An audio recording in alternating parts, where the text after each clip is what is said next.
So, yesterday I talked about the three mantras.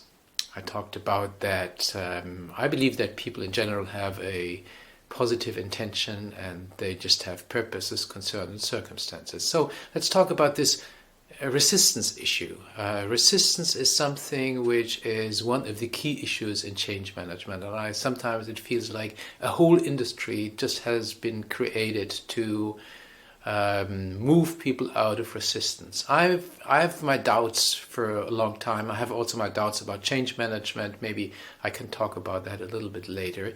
I've never really believed that people resist change. As I said yesterday, people have purposes, concerns, and circumstances, and when they feel that their purposes are not respected, or their concerns are not taken into consideration, or their circumstances of work are just not recognized, then of course they will object.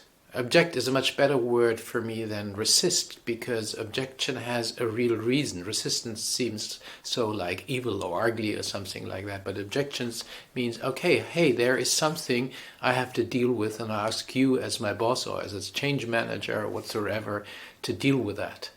So when you feel that people object, you should really do more research. You should ask them questions about what's important for them, what are they worried about, what's on their mind currently, and you'll get interesting answers. And you can do that on a one-to-one base, but obviously you also need to do that on a larger scale if you're in a change project.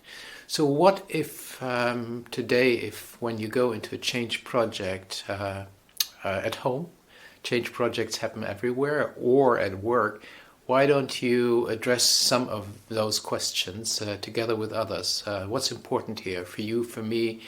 What are our worries? What are actually the circumstances? Can we actually change? Can we transform? Or what's in our way? And what resources do we need? I would be curious to hear back from you about that. And I'll be back tomorrow with another episode. I'm Holger Nauheimer, and this is Comcast.